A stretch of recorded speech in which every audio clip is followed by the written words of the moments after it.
Welcome to Biz Help for You with host Candy Messer.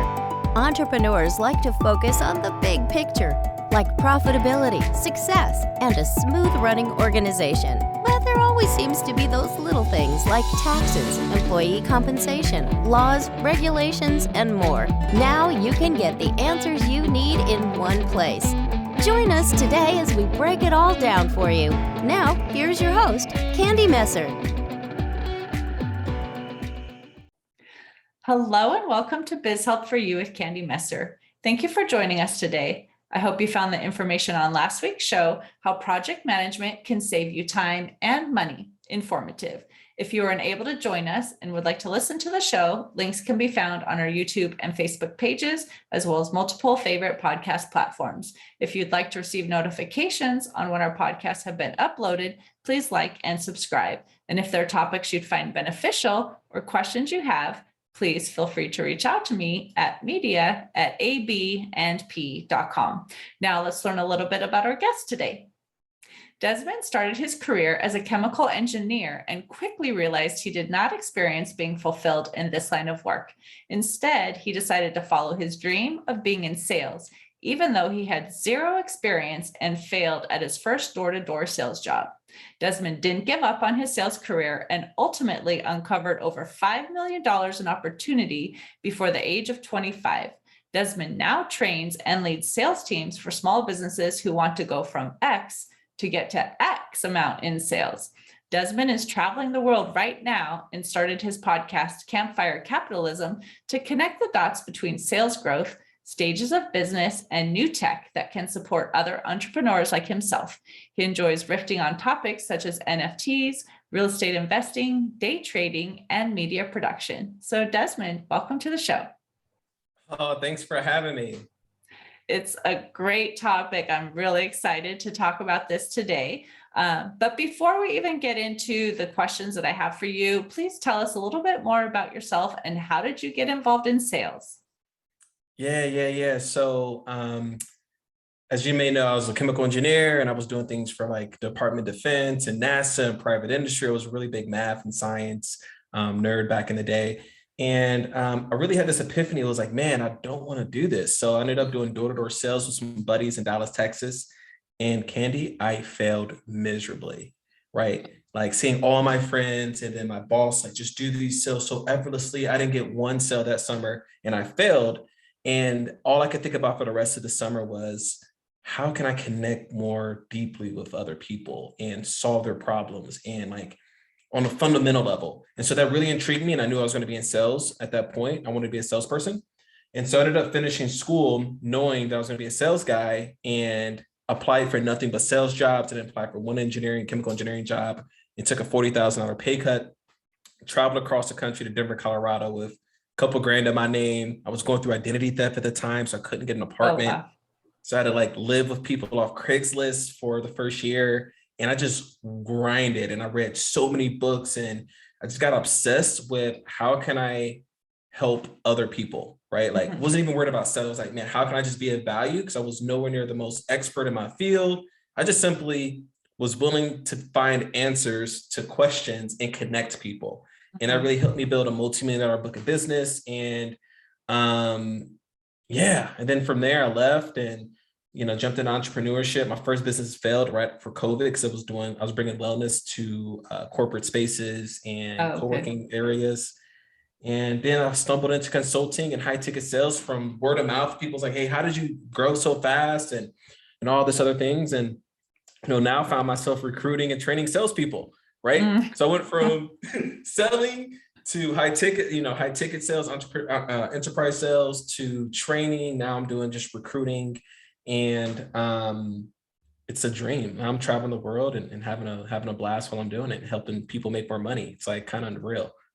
Right. And that's what I wanted to have as a discussion today too, is even talk about how you can even run a company and travel the world at the same time, because I'm sure there are people listening who are saying, wow, that sounds amazing. So how can I do what he's doing? So I would love for you to say, first of all, what even inspired you to start traveling while you're running your business?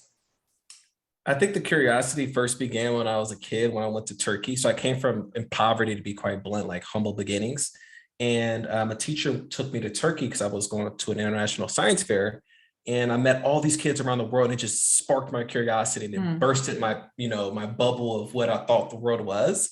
And ever since then, I was like, I need to go see the world. So like, it's always been my dream since I was a little kid to just go see the world, meet people, get indoctrinated into the culture, and like be in amongst the locals. Like when I walk around all these places, like for instance, I got a free coffee today from a local because I go to the same coffee shop every morning. They were like, coffee's on us today.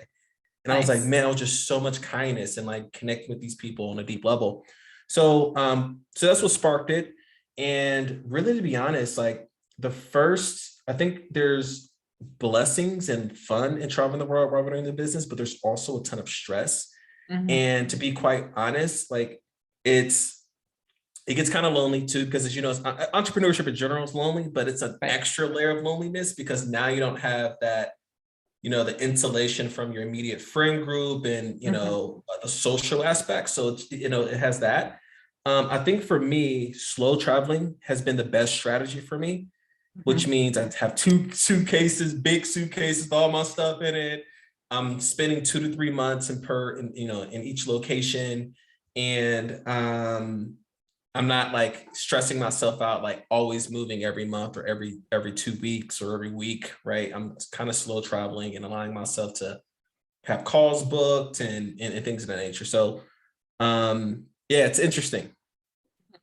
So obviously you just said, I'm not going somewhere like every couple of weeks or every month, I like slow travel. So, but for those who are listening who really don't know the definition, like, is there a certain amount of time that is what slow travel is versus fast travel? And how would they know the difference?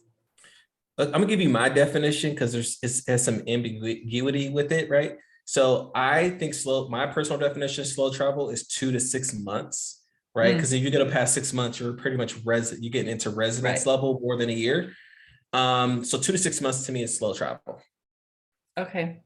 So, and even when you mention that like 6 months can start getting to residency, I'm like, do you have to get visas for the different countries you're visiting? How do they know like what they need when they're even going to go into a country? If someone is saying, yes, I want to do what you're doing, I want to go see, 6 countries in the next, 6 months, a year, whatever that might be. What about visas? Yeah, so every country obviously is different, but I really want to group this into continents because I think continents have similar Mhm. like visa strategies. So South America, you're from the US, you have the golden passport. I love Mhm. having an American passport. It's Right. awesome. I don't have to wait in no lines. It's quick. They just stamp me. It's pretty easy. But there's a lot of tourist visas. So most Mhm. visas last 30 to 90 days, tourist visas. We like to stay in places that do 90-day tourist visas, which is why we stay only 70 to 80 days usually per country. Just in case because we had COVID going on, so just in case we get COVID and we have to Right. stay, we're still good. And some of the times, because COVID was early on, like they waived the requirements because maybe you had a quarantine in place for God knows how long, Mhm. right? So South America was really like 90 days. So like Colombia, I want to say even Costa Rica, things like that. And you can always leave the country and then come back in. So a common thing people do is they leave for a day. So they'll go to the neighboring country and then come back into that country for another 90-day visa. So that's an interesting strategy people use. In Europe, it's a whole nother dynamic because you have the Schengen countries and the non-Schengen countries, which is the Schengen countries are majority the countries in the EU plus some others that say you only can spend 90 days per 180-day Mhm. rotation. So 90 days in. So if you spend 90 days straight, let's say in Italy, you have to leave Italy and you can't come back until 90 days have passed. So some Mhm. people come to Montenegro, where I'm at now, which has a 90-day tourist visa, but you have to pay $1 per tourist per day for Mm. being a tourist, which is not bad. It's only 90 bucks, 90 euros. The dollar is pretty strong. So the Europe is very interesting and can be very dynamic. Also, Europe is more expensive than South America, obviously. Mhm. However, you can find some amazing like value in better places. So like not falling for shiny object syndrome is also super Right. important to help you out. Or tourist syndrome. I call it tourist syndrome, really, like falling for the stuff. Asia is so which we're going next in the second half of the year after we go to Italy. For a month, we're going to go to Asia. And Bali, we're actually, we just put our visa in today for a B211A. And so we get to stay up to 6 months in Bali, which is awesome. So yeah, the visa situation could be interesting, but as long as you have an American passport, it's like easy. Like they're like, they want your money. They want your money. Bring us some US dollars. Right. So obviously you gave the definition of the slow travel, but if someone is saying, well, that sounds amazing, but I really can't be gone for that long, but I still want to travel. And so I want to do the fast travel.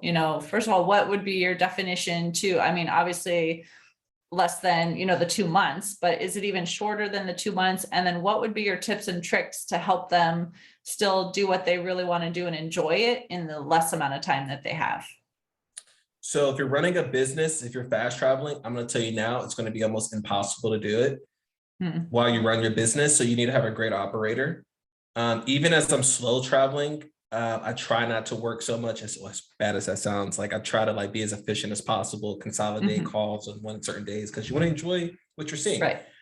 But fast travel, I would say at least spend, to be honest, at least 2 weeks per place to really enjoy it on a very deep level, because you don't want to feel rushed or FOMO or, sometimes the weather's bad. So you might catch a bad week and half your trip is burnt. So I would say at least spend 2 weeks. I think that the slow travel still, in my opinion, better, because you can have a home base and go see multiple different places from that home base. So right now we're in Qatar. We can go to Albania, we can go to all these different beach towns and cities. When we go to Italy, we're gonna have a base, and we're gonna we have a base in right next to Positano, and we're gonna go see Capri and Amalfi and all these different places. Nice. Then when we go to Sicily, we're gonna have a base and see all these different places. So I'm a big fan of slow travel because it allows you to see more places at your own pace. But fast travel or slow travel, but for fast travel, you need to have a great operator for your business. And I would see as many places as you can at 2 weeks at a time, probably for a 2 to 3 month period. So I think after 3 months, you get burnt out fast traveling, because you also need planes and trains, and going to hotels, and you got to go through laundry service. So it can get pretty tiring fast traveling. So I think 3 months max of fast traveling is probably the best. Right. So obviously we're still entrepreneurs, we're running our business. You can't completely leave it behind. Even if you have an operator, obviously you still need to be involved. So why don't you mention some of the things that you recommend in terms of controlling your schedule, or making sure you're efficient, or, having habits in place that you make sure you're doing certain things? What can you give as tips in that area? Yeah, my biggest mistake so far on the trip was not understanding the time zone jumping aspect of it, right? I very underestimated the amount of stress the time zone jumping put on my body, on my team, and on my performance, and then also on the cadence of my business, because your business results are usually the person at the top, right? Usually, right? Most businesses. And so I almost had a panic attack, Candy, because I was on calls until 2 a.m., 3 a.m. in the morning. Now I don't get off. I get off calls about midnight, right? And I choose that because I like to, go to bed by 2. But if you finish your work by 2, you're not going straight to bed. You're up. You're up thinking about stuff. Going. So your brain's still going. So it'd be 4 o'clock in the morning, and then I'll sleep until noon. And then I'm like, man, I just missed half the day, and you feel behind, and now you're in this loop. So I'm a big fan of consolidating your calendar. So for me, I'm gonna give you some tips that really help me triple my business. My business is pumping right now. And that's been consolidating all of my calls into 2 days. So I'm only on calls Tuesdays and Wednesdays. Every now and then, if it's a VIP connection, I'll take a call on a Monday or Thursday, but I leave Mondays and Thursdays for deep work days. And I also leave my mornings open. So if you're coming to Europe, which most people do when they come to Europe when they slow travel or travel in general, I would say leave your morning until 4 p.m. Just you adventure, explore, because you get the sunshine and you get to have all the food and go to all the cafes and the restaurant. And you can enjoy where you are. And then you can start to work starting at 4, and I usually end at max midnight on Tuesdays and Wednesdays only, right? And then Mondays and Thursdays are my deep work days. So I get to not work in my business those days. I get to work on the business. So like reading, networking, whatever on Mondays and Thursdays, and then Fridays are my play days. Like I just have fun and I enjoy myself. And obviously Saturday and Sunday, I like to work personally and create stuff. So I sometimes might work, I go to a cafe, but it's my choice. It's anything. I call it anything goes time. It could be adventuring, it could be working. But I think the biggest difference that really helped me in the last 45 days, Kenny, I went from losing 40% of my revenue because I lost a client, to tripling my revenue in 45 days, making this one little hack. Wow. Right? Like, because I consolidated my energy, my focus, and my like I felt better. I was more vibrant on calls. I was more focused. So that's my biggest tip is the time zone, for sure. I mean, that definitely is an issue. I have friends that are in Italy. They, have gone for a month. Basically, they're come to the end of their trip too. And it's a 9-hour between where they're located and where they are, 9 hours. So it's the same thing, having to stay up sometimes later, or putting everything into, like I said, 1 or 2 days, maybe, where they could still be free to go out and see some of the sites that they want to see and visit the culture and, enjoy it. But it definitely can be difficult while you're still trying to maintain the business. So are there any bad habits that that business owners might pick up while they're enjoying the traveling, but still supposed to be running a business? I think the biggest bad habit is inflexibility and being rigid. So like when you're doing something so flexible, you have to be flexible. And like for instance, sometimes like, just because I'm on a call doesn't mean I need to be in the same room for every call. Maybe I should go to a cafe, change up your environment. I think it's super important, especially when you're not in your normal office with all your things. Like, you're never going to be comfortable. So I think being flexible is super important. And then I think long meetings. I think that's the worst thing to do when you're traveling. Like 15-minute meetings max. And then everything else is emails, because most things can be solved in emails. So I think a lot of people are so not flexible when I see traveling, like, that I need to take an hour meeting with my team. It's like, do you? Do you need to take an hour meeting? Can you do it in 15 minutes? So you can stack your calendar, be more efficient, and get more things done, so that you don't need to stay up until the late. Like, maybe you can consolidate everything into a 4-hour window. So that's like by far the biggest mistake I see is long meetings and inflexibility with work environment. So if you're having a call with someone, whether it's a customer or maybe even a prospect, do you actually let them know, like, by the way, you might hear some background noise because I'm sitting in a cafe right now in Montenegro, or, do you try to maintain still kind of that office professionalism? You know what I mean? Like, how much do you let them know you are traveling versus you're not? Oh, well, I love working from cafes on calls. Only time I'm not in a cafe is when I'm doing a podcast, literally, usually. I love it, especially the ones outdoors and it's like small and not busy. Specifically, it's pretty, in a way, a little bit quiet, a little background noise. I do share, like, hey, where are you at in the world? I'm here. I'm here for, I tell them what I'm doing. And people are like, dude, that's so sick. That's so cool. Like, wow, that's amazing. And you just bring that, like I use it to my advantage and bring that energy, and I normalize it. Like, in terms of sales, like, you want to normalize that you're talking to a stranger on the phone, no matter what. It's always going to be awkward if you make it awkward. It's like, yo, you're on the phone for me to solve a problem, and you might end up giving me money at the end, but I never met you in real life, right? When you say it out loud, it sounds weird. But if you just act like it's normal for you to talk to people from a cafe in whatever country you're in, then they're going to assume that it's normal because your energy is projecting that it's normal, and they won't even notice it 5 minutes in because you're just so deep into the conversation at hand. Right. So it's not a bad idea then to actually just say, you might hear a little bit of background noise because I'm outside, or, something like that. I'm in another location. I wouldn't bring it up. I would allow them to ask you. Oh, okay. Because when you tell them, like, you're just like, oh, I'm here. Right. Right. Like, you're not like voluntarily giving information that doesn't matter. Like, they're asking you, and then they're like, oh, that's cool. So I try not to voluntarily give it up unless it's like, It depends on the vibe, but I try not to bring it up. I allow them to bring it up first. Right. So then if you're on a video call, then are you then using like a virtual screen so they can't see behind you, or you just let them see like, oh yeah, there's people around? I use the blur when Mhm. there's like people walk, like when it's really busy, but I try to stay on solid backgrounds so that like natural. Mhm. Yeah, I try not to use virtual backgrounds unless it's busy, and I prefer blurry ones personally, just because Mhm. I don't know. I still Right. like to feel like I want the person to feel like we're in the same room personally, like in terms of presence on virtual calls. That's just my personal Right. preference. Yeah. Exactly.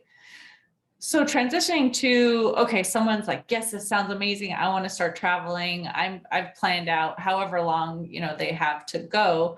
How do they even determine, other than, of course, we all have dreams of where we would like to go, but how do they even think about like, where should they go? And then not only just location wise in places of the world, but even like places to stay in terms of lodging. Do they look for Airbnb? Do they look for a hostel, a hotel, like, how do they figure that out? Okay, so I would say clear of hostels personally. Right. Okay, Just throw it like out we're there, abundant but here. We can afford to pay a little bit right. more to have a little bit more space. So stay away from hostels. They're inflexible. You can't be Mm-hmm. flexible. It's very rigid. Or it's too flexible. Maybe it's too flexible. Mm-hmm. All right. I personally hate Airbnb. Mm-hmm. I know I'm sitting in Airbnb right now. In Europe, you have to use Airbnbs. I Mm-hmm. like apartment hotels personally. I think apartment hotels are great because they probably have laundry service, they have maid service. Usually it's like it's the beds are comfortable because I think bedding is something that is very underrated. Like if you're traveling, like you need to make sure that the bed is comfortable. Mm-hmm. My first place was an Airbnb in Colombia, and the bed sucked so bad that my girlfriend was like, yo, like I can't sleep here another night. And I had to eat $1,000 and we had to get another Airbnb because the bed was just like, the place was nice though. It had 2 stories, it had a desk, it had space. The location was great, but the bed sucked like Mm-hmm. bad. Like it was a really bad bed. And so dealing with hosts on Airbnb could be a pain. It could be a blessing or a curse. I had some of the best hosts when I was in Greece, in Rhythmia. And the guy, took us around. He was like hanging out. We smoked hookah together and had meals. He was just a young cat. He was a YouTuber as well. It was a great experience. So it could be very hit or miss. So I would also read the reviews on Airbnb before you book, like every single review. If it's 50 reviews, buckle down and read everything, single one, and look for patterns. Okay, great location, comfortable bed, clean, host was nice, because you don't want a jerk host because they're out there, Right. right? Right. Another thing, so if you can't get an apartment or hotel, go Airbnb, like I said, avoid hostels. I would say avoid hotels unless you're like, I like to use them for transitioning. So for instance, when we're in Italy, to go from Southern Italy back to Rome, which we're going to fly out to Bali, we're probably going to rent a hotel the night before so that we're not rushing, because Right. who knows if a plane gets delayed and then we can't get what I mean? Just who Mm-hmm. knows, right? So I'm a big fan of using hotels only for transitioning to the long-term destination if you're slow traveling. I learned that lesson as well. Also is care a lot about cancellation policies. Mm. So hotel, like I like points. So I've been using I'm a big fan of MX Platinum. Obviously you have, Chase Sapphire, but I love my MX Platinum. So if you have an MX Platinum for personal, and then we're getting into some specifics, but I'm just trying to give a game here. And if you have an MX Gold business, those two combined is 6. So you get into all the airport lounges. It's awesome. And then the MX Gold, or if you have an MX Platinum business, they give you 50% of your points back spent on flights. So it's almost like you get 40 to 50% of your ticket paid for, and you're using points as well. You know what I mean? So if you're using business expenses on your MX business card, you're getting all of those points accumulated, and now your flights are free. So like I haven't paid for a flight in like months. Like all my flights are paid for. Nice. Yeah. So those are just some little things that I thought about. Also, here's a big one, Candy, and this is the one I really want to give value for, because I booked Italy last night. I was so proud of myself for all the research. I put like 15 hours of research on this trip, one particular trip. I've learned in the patterns of all the places I've been is avoid the big cities if you can. if you do just go for a couple of days just to get do the touristy things, like go see the sites.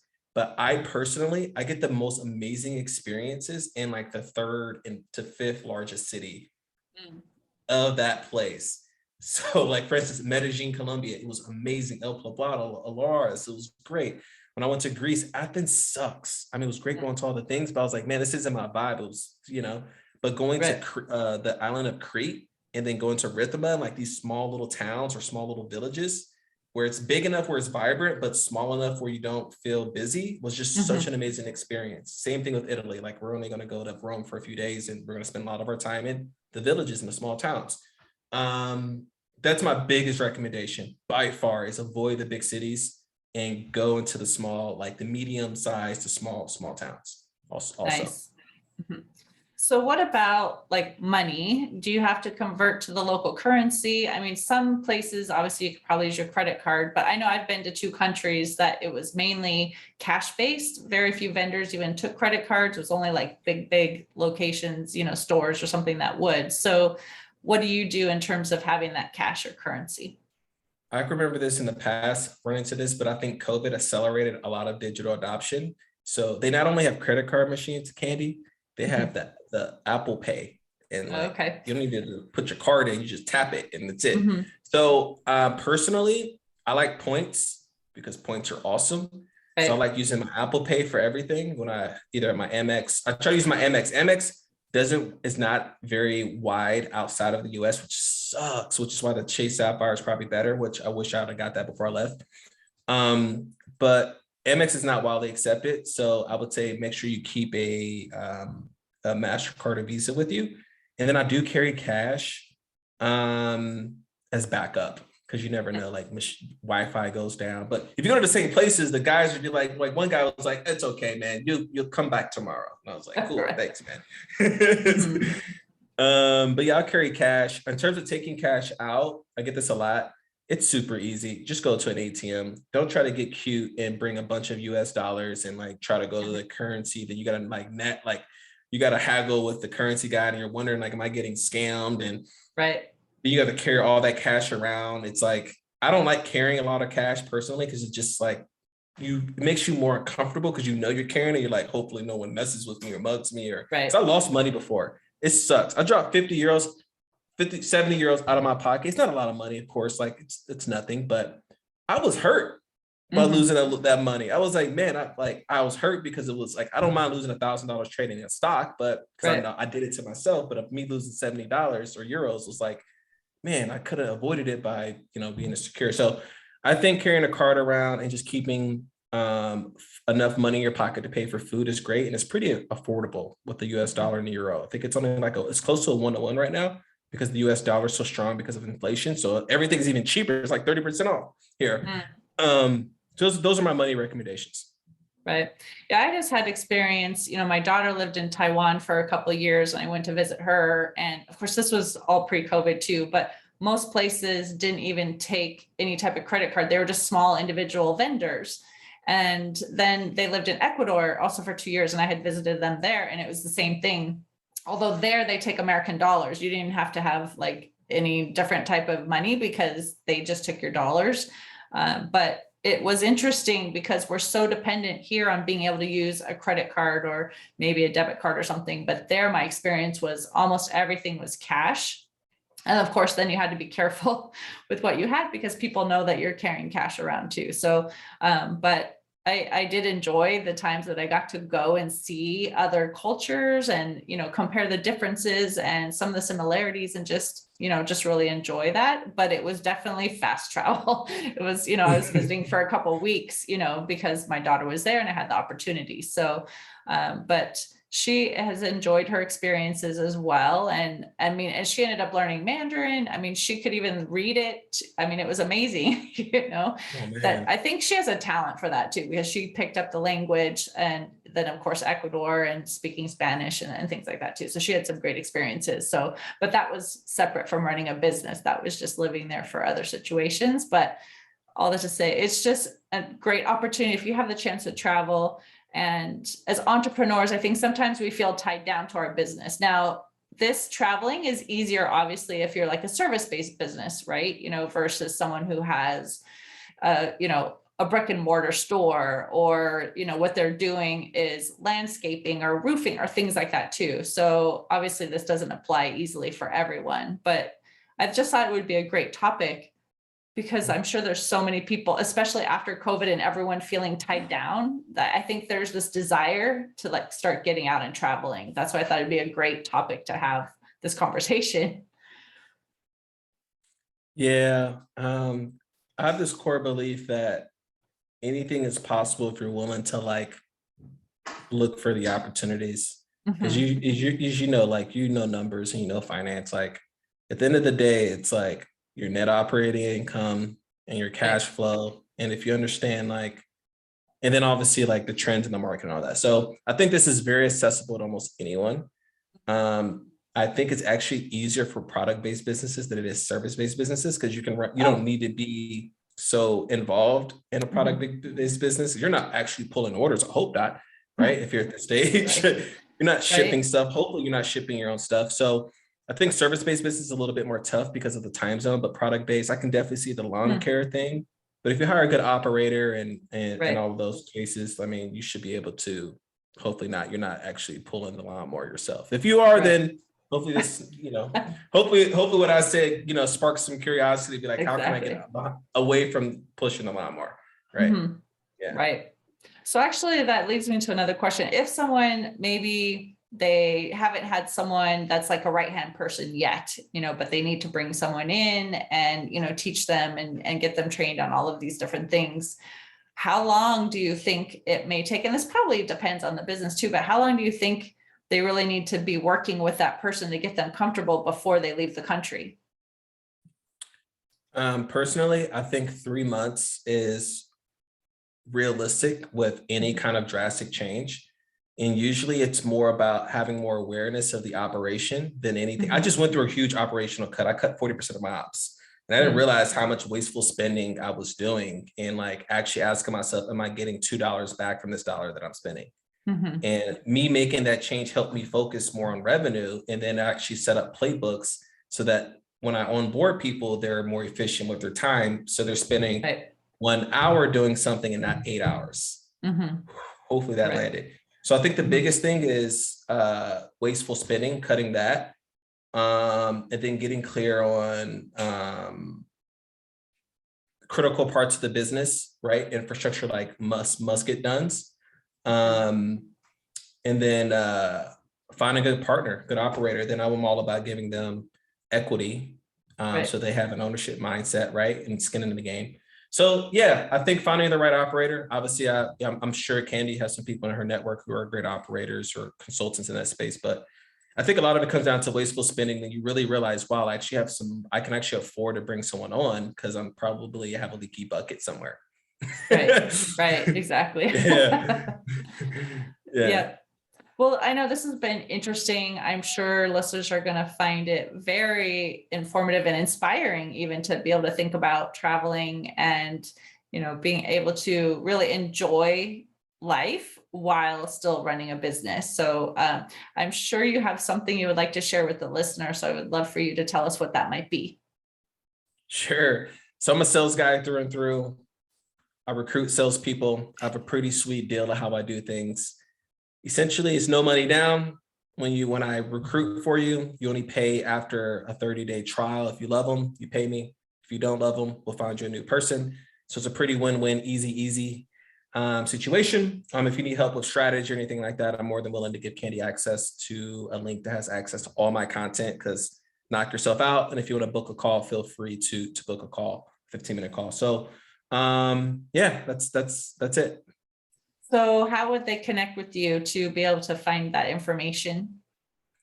Yeah, you can find me on LinkedIn, Desmond Dixon, or you can find me at I am Desmond Dixon on Instagram, Twitter. I'll also give you the links. You can probably find it in the show notes as well. You can go to emergencysalestactics.com if you want to get access to all my free library of stuff.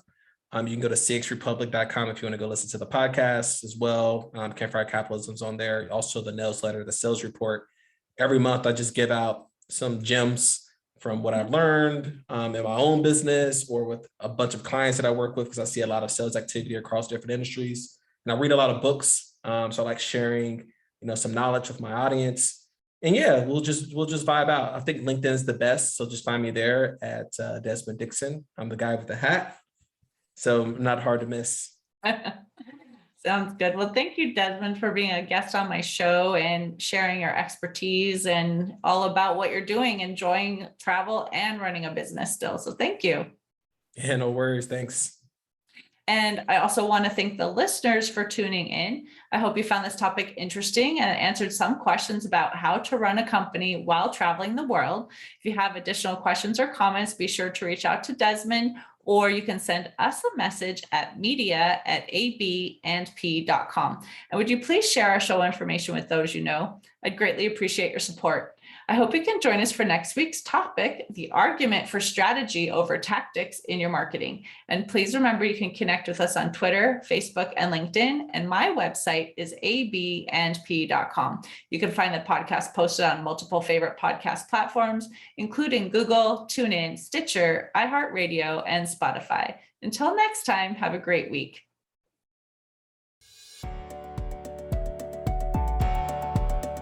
Thank you for listening to Biz Help for You.